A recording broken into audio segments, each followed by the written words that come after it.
मुकेश साहनी मामले पर बोले सीएम, मंत्री ने मान ली अपनी गलती, आगे ऐसा नहीं करने का दिया आश्वासन।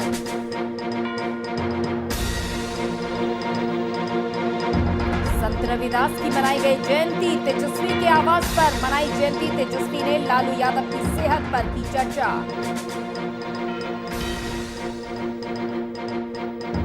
सोरेन ने पूर्व रघुवर दास सरकार पर साधा निशाना, कहा पूर्ववर्ती सरकार ने राज्य को दलदल में ढकेलने का किया था का।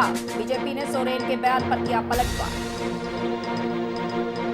और रणधीर चौक पर जल सहयोग ने निकाली विशाल रैली, 5 सूत्री मांगों को लेकर की गई रैली। मांगे पूरे नहीं होने पर दी सीएम आवास को घेरने की चेतावनी। नमस्कार, वीआईपी न्यूज देख रहे हैं आप, मैं हूं आपके साथ अंजलि सिंह। खबरों की शुरुआत करेंगे। जैसा कि सीएम नीतीश कुमार ने मंत्री मुकेश साहनी के भाई के सरकारी कार्यक्रम में शामिल होने के मुद्दे पर कहा है कि मुकेश साहनी को इस सरकारी प्रक्रिया की जानकारी नहीं थी।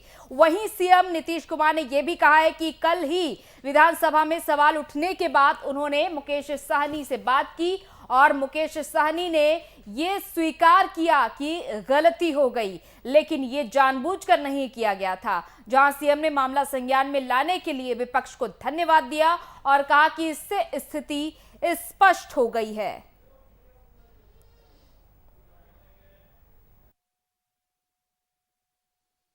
वो नहीं गए थे तो कोई चला गया, लेकिन उनको पूरी बात बताया गया, समझाया गया, जाकर के खुद ही उन्होंने स्वीकार किया, महसूस किया कि हाँ ये चूक हुई।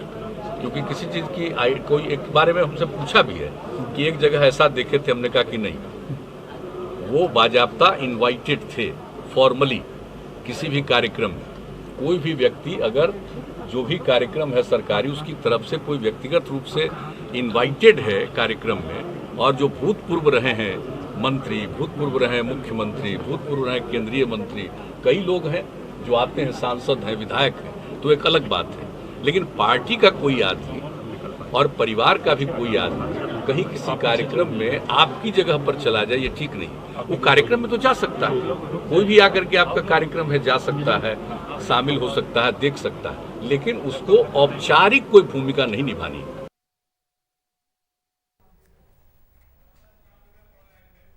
और वरिष्ठ संवाददाता शशांक दुबे जी हमारे साथ इस खबर पर जुड़ चुके हैं। शशांक जी, मुकेश साहनी मामले पर अब सीएम विपक्ष को धन्यवाद देते हुए नजर आ रहे हैं और उन्होंने ये भी माना है कि उन्हें इस बारे में जानकारी नहीं थी।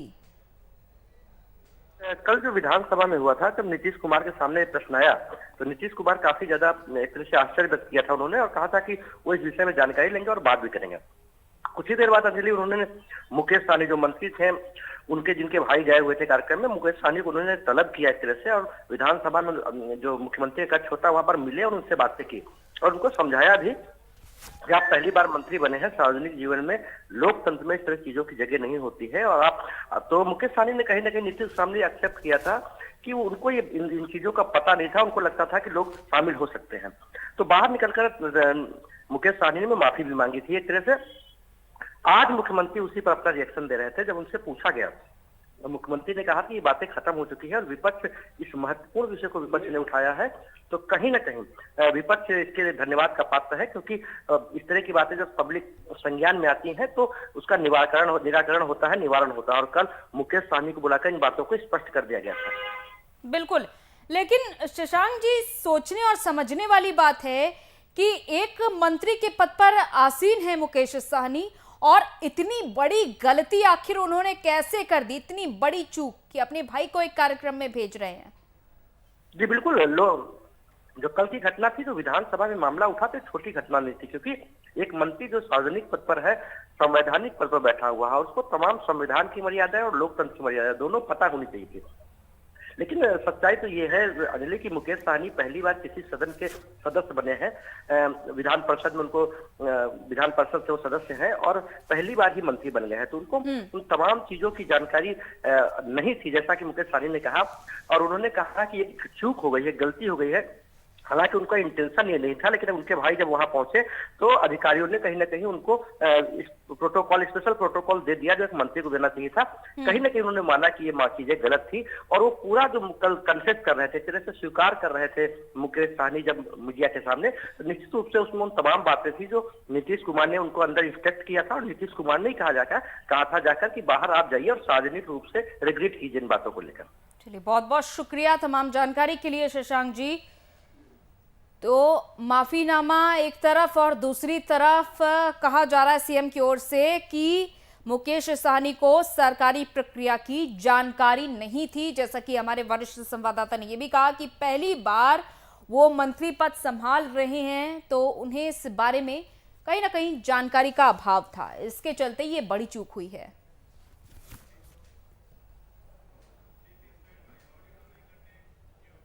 और उधर पटना में संत गुरु रविदास की जयंती पर एक समारोह का आयोजन किया गया। आपको बता दें कि यह कार्यक्रम तेजस्वी के आवास पर किया गया और इस कार्यक्रम का उद्घाटन नेता विरोधी दल तेजस्वी यादव ने दीप जलाकर किया। तो वहीं कार्यक्रम का आयोजन पूर्व मंत्री और दलित नेता शिवचंद्र राम ने किया, जहां तमाम विधायक और आरजेडी नेताओं ने बाबा संत रविदास के चित्र पर माल्यार्पण कर उनको याद किया, जिसमें तेजस्वी यादव ने लालू यादव की सेहत को लेकर भी मीडिया से बातचीत की। हमारा एक ही लक्ष्य है और हमारा एक ही ड्यूटी है कि फासिस्ट फोर्सेस जो देश और संविधान का खतरा है उनको सत्ता में आने से रोकें। सबसे बड़ी जो समस्या है वो किडनी की है और किडनी जो है मात्र 25% उस वक्त तक जो है काम कर रहा था। क्रिएटिन जो है इन्फेक्शन जो होता है वो काफ़ी जो है बढ़ा हुआ है और बीच बीच में सांस में लेने में जो है वो दिक्कतें रहती हैं, लेकिन इलाज चल रहा है और एम्स में वो भर्ती हैं, तो उम्मीद है कि जल्द से जल्द वो ठीक हो जाए। हर जिला से और मुख्यमंत्री नीतीश कुमार ने गोपालगंज कांड में न्यायपालिका की ओर से दिए गए फैसले का स्वागत किया है, जहां मुख्यमंत्री नीतीश कुमार ने एक बार फिर कहा है कि बिहार में शराबबंदी कानून है और ऐसे में शराब तस्करी या जहरीली शराब बनाना पूरी तरह से अवैध है और न्यायपालिका ने जो फैसला सुनाया है वो स्वागत योग्य है। ऐसे में शराब तस्करों या जहरीली शराब बनाने वाले लोगों में खौफ पैदा होगा और साथ ही सरकार इसे पूरी तरीके से एक अभियान के रूप में भी चलाएगी और शराबबंदी कानून लागू रहेगा। जहरीले शराब लोगों को दे करके जो काम हुआ और उसके चलते उतने बड़े पैमाने पर मृत्यु हुई। जब शराबबंदी लागू हो गया था 2016 में, उसी साल ही गोपालगंज जिले की घटना है, ये सबको मालूम है। उसी समय इस पर पूरी जांच की गई और जांच करने के बाद जो कुछ भी था उसी के आधार पर मुकदमा दर्ज हुआ, सब कुछ हुआ और आज तो ये आप जानते ही हैं कोर्ट का ही अधिकार है, यही संवैधानिक अधिकार है, दायित्व है, उसके आधार पर जो कुछ भी देखा है उन्होंने ये फैसला किया, तो आप समझ सकते हैं। और झारखंड राज्य की पूर्ववर्ती सरकार में झारखंड में कई कार्य किए गए हैं। सड़क निर्माण की बात कर लें या फिर नए विधानसभा की बात कर लें, ऐसे कई चीजें हैं जो रघुवर दास के कार्यकाल में झारखंड वासियों को मिली हैं। उस पर भी अब सवालिया निशान खड़े होने लगे हैं। जहां एक तरफ बजट सत्र का आगाज हो चुका है और आरोप और प्रत्यारोप का सिलसिला भी बखूबी देखने को मिल रहा है और इस बजट सत्र के बाद मुख्यमंत्री हेमंत सोरेन ने मीडिया से बात करते हुए रघुवर दास पर निशाना साधा और कहा है कि पूर्ववर्ती सरकार में राज्य को दल बल में धकेल दिया गया है और उसे निकालने का काम और बेहतर ढंग से उसे संवारने का काम हमारी सरकार कर रही है। मुख्यमंत्री के इसी बयान पर पलटवार करते हुए बीजेपी के प्रदेश प्रवक्ता प्रदीप सिन्हा ने बयान दिया। क्योंकि आप देख रहे हैं कि जिस तरीके से विगत साल भर के अंदर सरकार ने जो इस राज्य को एक दलदल में ढकेल दिया गया था, उस दलदल से निकाल कर एक साफ तरीके से एक निश्चित दिशा में ले जाने का देखिए, राजनीति में आरोप लगाना सबसे आसान काम होता है और आज जब सत्ता में है तो उनको बताना चाहिए कि बार बार वो कहते रहे कि राज्य की वित्तीय स्थिति बहुत खराब है और हम लोगों ने चुनौती दी उनको कि अगर वित्तीय स्थिति खराब है तो आप श्वेत पत्र लेकर आइए और बताइए राज्य की जनता को कि भारतीय जनता पार्टी के शासन में रहते हुए राज्य के हालात कैसे थे। अगर हमारी सरकार ने दलदल में धकेल दिया था तो इतनी सारी सड़कें बनी, महिलाओं को हमने 50 लाख तक की संपत्ति मुफ्त में रजिस्ट्री की, उसके अलावा किसानों को भी नकदी से मदद किया। तो आप बताएं, किसी राज्य की अगर आर्थिक स्थिति इतनी खराब होती तो क्या हम मदद कर पाते? आज सरकार ने 1 साल में जिस तरह से काम किया है, लोगों में निराशा का माहौल है। युवाओं को बोलकर, वादा करके इन्होंने 1 साल में 5 लाख नौकरियां नहीं दी।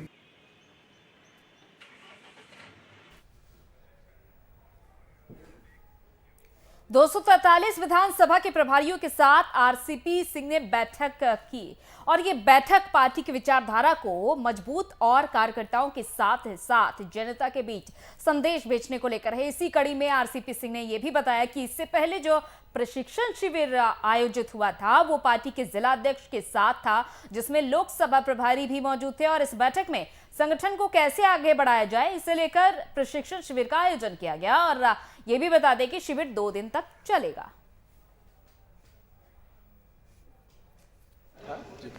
उसमें हमारे सभी जिलाध्यक्ष थे और हमारे मुख्य जिला प्रवक्ता और हमारे लोकसभा के प्रभारी थे उन लोगों का। और आज हमारे बिहार में जो 243 विधानसभा है उनके जितने हमारे विधानसभा प्रभारी हैं उन सब लोगों को 2 दिन का प्रशिक्षण दिया जा रहा है। हम लोगों का लक्ष्य है कि हमारे जितने भी कार्यकर्ता हैं जिनको नेतृत्व दिया गया है उनको पार्टी की विचारधारा से, कार्यशैली से, पूरा का पूरा जो सोशल मीडिया का इतना बड़ा विस्तार हो चुका है उसके बारे में लोगों को ठीक से जान। और केंद्र सरकार ने हवा को शुद्ध करने के लिए जमशेदपुर शहर को 50 करोड़ रुपए की सौगात दी है। हालांकि झारखंड में देखा जा रहा है कि तमाम जगह जैसे कि जमशेदपुर, धनबाद और रांची तीनों शहर को 50-50 करोड़ रुपए दिए गए हैं। और उधर जमशेदपुर नोटिफाइड एरिया ने एयर पोल्यूशन को लेकर योजना बनानी शुरू कर दी है। आपको बता दें कि शहर में तालाब का निर्माण होना, पूरे तालाब की मरम्मत होना, ये सभी कार्य सम्मिलित हैं। फिनांस के तहत जो है हम लोग को एयर एम्बिएंट की क्वालिटी को में सुधार करने के लिए हम लोग को पैसा मिला है। उस पैसे से हम लोग जो है जमशेदपुर के एयर पोल्यूशन को हर साल 5% की कमी करनी है। इसको लेकर के हम लोग एक एक्शन प्लान बना लिए हैं और उस एक्शन प्लान के तहत हम लोग को काम करना है। क्योंकि यह जो फंड है वो परफॉर्मेंस बेस्ड फंड है, ग्रांट का फंड है। और अगर कोई भी शहर जैसे जमशेदपुर झारखंड में है, रांची है और धनबाद है, इस 3 शहरों को पहली बार एयर एम्बिएंट की क्वालिटी में सुधार करने के लिए भारत सरकार और राज्य सरकार के सहयोग से फिनेंशियल कंडीशन को देखते हुए फंड प्राप्त हुआ है। तो अगर हम लोग उसमें परफॉर्म करेंगे तो हम लोग को फंड नेक्स्ट ईयर प्राप्त होगा, और परफॉर्म नहीं करेंगे तो हम लोग उसके लिए फंड मांगने के अनुचित नहीं रहेंगे।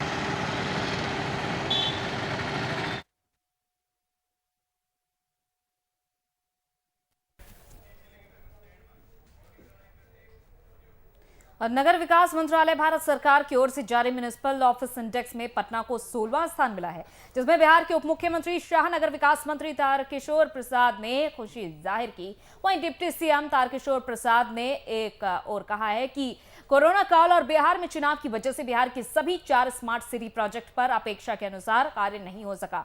उन्होंने ये भी कहा कि आने वाले दिनों में बिहार में शहरी आधारभूत ढांचे में तेजी से सुधार आएगा और शहर की रैंकिंग और भी ज्यादा सुधरेगी। 16वां रैंक प्राप्त किया है, यह हम सबों के लिए एक सुखद है।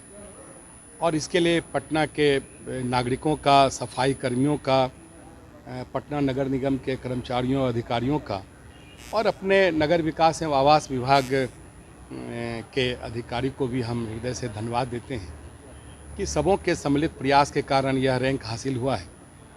लेकिन आपको पता है कि कोरोना का जो कालखंड गुजरा, जिसमें चाह कर भी बहुत सारी चीज़ें नहीं आ पाई, और उसके पूर्व में जो बिहार का आम चुनाव था उसके कारण भी व्यवधान पहुंचा है। इन कारणों से जो रफ्तार था वो नहीं पकड़ पाया था, लेकिन अब इन चीज़ों से धीरे धीरे हम सब उबर रहे हैं।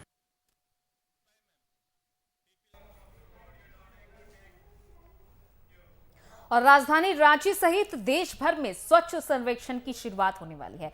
रांची को स्वच्छ बनाने के लिए रांची नगर निगम की क्या है तैयारियां और रांची वासियों के लिए आकर्षण का केंद्र क्या बना हुआ है, ग्राउंड जीरो से इसका जायजा लिया हमारे संवाददाता शुभम कुमार ने। देखिए ये रिपोर्ट। की राजधानी रांची में और अब बड़ा तालाब के पास इस वक्त हम खड़े हैं और नज़ारा हम राजधानी रांची का हम आपको दिखा रहे हैं। और जिस तरीक़ा से रांची में एक पहल की शुरुआत हुई है स्वच्छ सर्वेक्षण 2021, केंद्र सरकार के द्वारा 26 करोड़ रुपए तमाम राज्यों को दिए गए हैं नगर निगम के तहत। लेकिन जिस तरीक़ा से राजधानी रांची में नगर निगम की अगर काम की तारीफ़ करें तो वो कम नहीं है, क्योंकि जिस तरीक़ा से देखिए बड़ा तालाब का ये नज़ारा है और दीवारों पर देखिए जो आम निजी दीवार है उसका भी उपयोग कहीं ना कहीं नगर निगम ने रांची के सौंदर्यीकरण करने के लिए इस्तेमाल किया है और रंगारंग पेंटिंग से लैस हो चुका है पूरा रांची और एक आकर्षक का केंद्र भी बनता दिखाई दे रहा है। और जिस तरीक़ा से नगर निगम ने इस बार अपनी कमर कस ली है कि स्वच्छता सर्वेक्षण में इस बार राजधानी रांची के नगर निगम को कहीं ना कहीं एक अव्वल दर्जा ज़रूर मिलने को नज़र आ रहा है।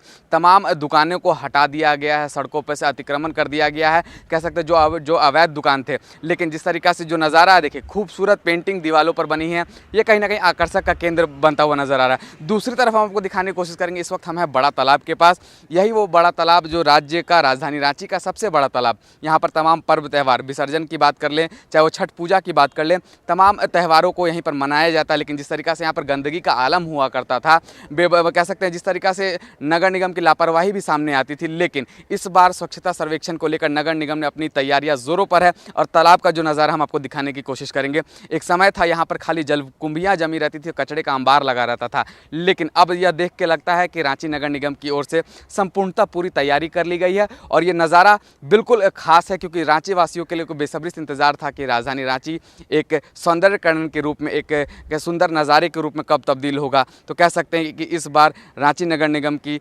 2021 स्वच्छता सर्वेक्षण की तैयारियां संपूर्ण रूप से पूरी हो चुकी है। अपने जिस तरीक़ा से आपने देखा होगा तस्वीरों में किस तरीक़ा से दीवारों पर जो रंगारंग पेंटिंग किया गया है वो इस बात को दर्शाता है कि ऐसे कोई भी दीवार हो जो जंजर पड़ी हो उसको भी नगर निगम ने अपनी खूबसूरती में बिखेर कर राजधानी रांची को सौंदर्यीकरण का एक रूप दे दिया है। अपने सहयोगी विशाल के साथ संवाददाता शुभम कुमार, VIP न्यूज़। और उधर बीजेपी के भागलपुर जिला कार्यालय में बीजेपी ओबीसी मोर्चा का एक दिवसीय बैठक का आयोजन किया गया, जिसकी अध्यक्षता बीजेपी ओबीसी मोर्चा जिलाध्यक्ष प्रिंस मंडल ने की है। और इस मौके पर ओबीसी मोर्चा भागलपुर जिलाध्यक्ष प्रिंस मंडल ने मुख्य अतिथि बिहार बीजेपी ओबीसी मोर्चा के प्रदेश अध्यक्ष जयनाथ चौहान को माला पहनाकर उनका स्वागत किया। इस मौके पर बीजेपी के कई कार्यकर्ता मौजूद रहे।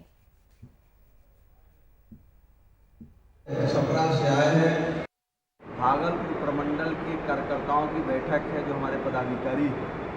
इस बैठक का मुख्य उद्देश्य है कि अपने संगठन का विस्तार, इस कार्यक्रम के माध्यम से जिस प्रकार से अपने भारत सरकार और बिहार सरकार की योजनाएं चल रही हैं, उस योजनाओं को अपने ओबीसी समाज में हर घर तक पहुंचाना और जिस प्रकार से आत्मनिर्भर बिहार बनाने का जो कार्यक्रम है भारत सरकार की, बिहार सरकार का, उसमें ओबीसी समाज के लोगों को आत्मनिर्भर बनाने की जो योजनाएं चल रही हैं उस योजनाओं की जानकारी देना, हमारे कार्यकर्ता गांव समाज में जाकर लोगों को जानकारी देंगे। चुनाव में कैसा प्रभाव पड़ेगा इसके पास है, इस पर लोग फायदा है, समस्या आती है तो ये चाहिए ओबीसी मोर्चा, इस ध्येय के साथ हम सबको काम करना है। और धनबाद में रणधीर चौक पर एक विशाल रैली का आयोजन किया गया। आपको बता दें कि इस रैली का नेतृत्व जल सहियाओं ने किया। इस मौके पर भारी संख्या में लोग मौजूद रहे। तो वहीं जल सहियाओं का कहना है कि सरकार उनके 5 सूत्री मांगों को अविलंब पूरा नहीं कर पाई। अगर मांगे नहीं मानी गई तो 27 अप्रैल को मुख्यमंत्री हेमंत सोरेन का रांची आवास घेरकर उग्र आंदोलन किया जाएगा। आज हमारी जनसैया दीदी लोग 2012 से अपने अपने पंचायत से कार्यरत है। रघुवर सरकार जी जो थे हमारे माननीय मुख्यमंत्री, उसके समय हमारा 1000 रुपया मानदेय लागू हुआ था। जब से हमारे हेमंत मुख्यमंत्री जी आए हैं, हेमंत सोरेन जी, हम लोगों का मानदेय बंद हो चुका है। आज 16 माह से हम लोग को मानदेय नहीं मिला है और पेयजल संबंधी जितने भी कार्य है हम लोगों का सारा काम बंदरबांट कर दिया गया है। विभाग की तरफ से हम लोग को ड्रेस मिलना चाहिए था, वो ड्रेस भी हम लोगों को नहीं मिल रहा है। इसलिए हम लोग एक पुष्प अर्पण करने जा रहे हैं DCC को आक्रोश के बारे में। हम लोग आक्रोश हैं, हम लोग आक्रोश रैली निकाले हैं, पेपर पास करके हम DC ऑफिस तक जाएंगे। हम लोग जल सही, हम लोग अपना पंचायत में हर स्तर से हम लोग काम किए, स्वच्छता अभियान हो, जल संबंधित काम हो, शौचालय का हो, हर काम को हम लोग निष्ठापूर्वक करते आए हैं। लेकिन आज तक हम लोगों को ना मानदेय मिला है, ना मान सम्मान मिला है। हम लोगों को हर तरह से एक नकारा गया है। हम लोग अपने आप में एक धिक्कार है, वो जैसा स्थिति हम लोग के सामने आई है। इससे भी अगर बात नहीं बनी तो आगे क्या करेंगे? हम लोग का 27 अप्रैल को अनिश्चितकालीन धरना मुख्यमंत्री आवास के समक्ष। पूरा परिचय दे दे। मेरा नाम रजनी चौहान है। और सीतामढ़ी में 10 कदम काला बाजार अभियान खत्म होने के तहत जिलाधिकारी ने एक कार्यक्रम का आयोजन किया। आपको बता दें कि इस मौके पर जिलाधिकारी ने दीप प्रज्वलित कर कार्यक्रम की शुरुआत की। तो वहीं जिलाधिकारी ने बताया कि इस मौके पर 151 काला बाजार प्रभावित गांवों में दवा छिड़काव के लिए 54 दलों को रवाना किया है। जिले में कालाजार उन्मूलन के लिए IRS की टीम को रवाना किया गया है। ये घर घर जाके छिड़काव करेंगे। इसके साथ ही ये लोगों को जन जागरूक भी करेंगे कि कालाजार कैसे होता है और इसके बचाव कैसे किया जा सकता है। इसके साथ ही सभी को JEAS की भी जागरूकता का पैम्फलेट दिया गया है, ताकि जब ये घर घर छिड़काव के लिए जाएं तो उसके साथ ही JEAS की जागरूकता को भी फैलाएं।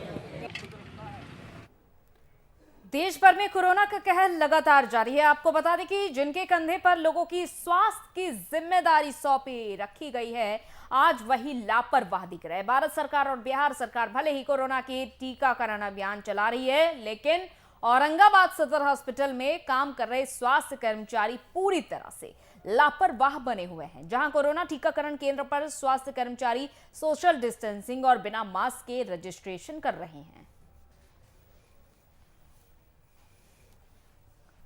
मैंने मास्क लगाया, मैं आपके कंप्लेंट में गया तो कुछ लोगों का भीड़ बढ़ गई, जिसकी वजह से थोड़ा सा डिस्टेंस में नहीं मेंटेन कर पा रहा है। लेकिन मास्क लोगों ने 90% लोगों ने मास्क लगाया हुआ था, तो मैं खुद देख कर भी आया।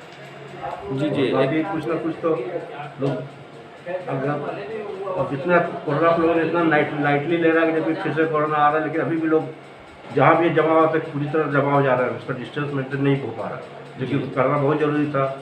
मास्क लगाना जरूरी है, डिस्टेंस मेंटेन करना जरूरी है, ये तो बिल्कुल निहायत जरूरी है। कुछ तो कामयाब है तो हम लोग देखेंगे।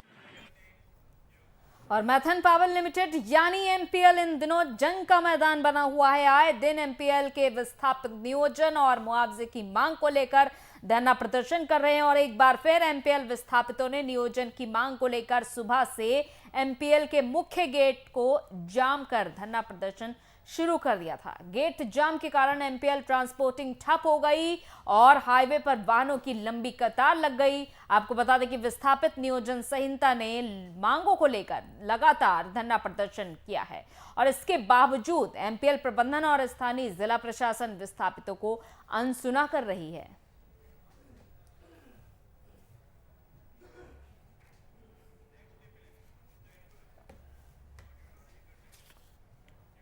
भारत नेपाल सीमा पर बसा हुआ बनकटुआ प्रखंड क्षेत्र महाशिवरात्रि के सप्ताह पर एक कार्यक्रम का आयोजन किया गया, जहां शिव मंदिर के प्रांगण में स्थानीय मुखिया की ओर से विवाह हो तो ऐसा आयोजन किया गया, जिसमें एक साथ 21 जोड़ों की शादी कराई गई। आयोजनकर्ता अवधेश गुप्ता ने बताया कि हर साल की भांति इस साल भी 21 कन्याओं को सामाजिक रीति रिवाज से उनकी शादी कराई गई है।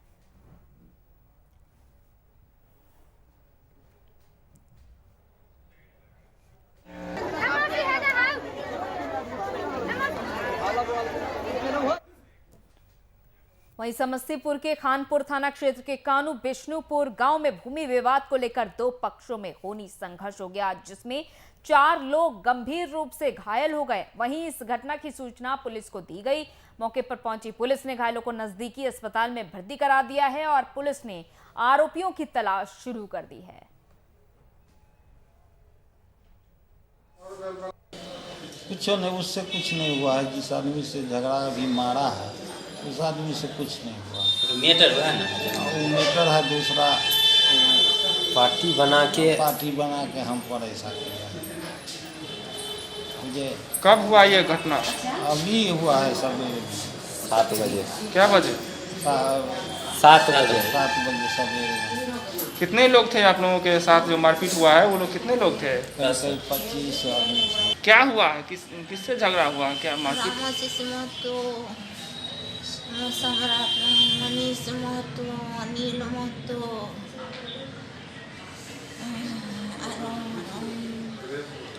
किन बातों को लेकर के हुआ? जमीन के लेकर के घर झुका करके मारा हमको। बाबूजी कहे सब समाज के लेकर के फरिया लीजिए, नहीं फरिया थाना फोन करें, थाना नहीं आया, ताले में सब।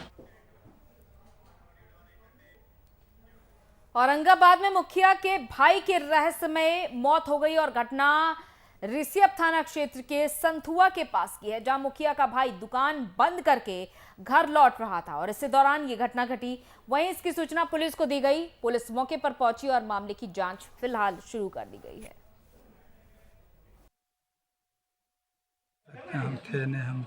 क्या देख प्रथम दृष्टिया क्या लग रहा है सर जी? अभी हम क्या बता सकते हैं इसमें।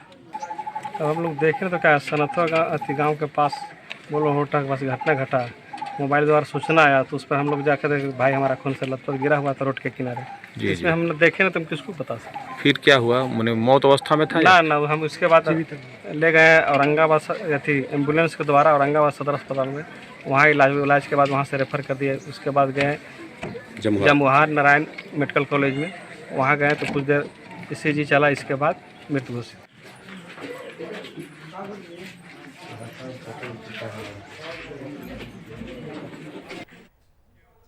और इसी के साथ इस बुलेटिन में फिलहाल इतना ही। इजाजत दीजिए, नमस्कार।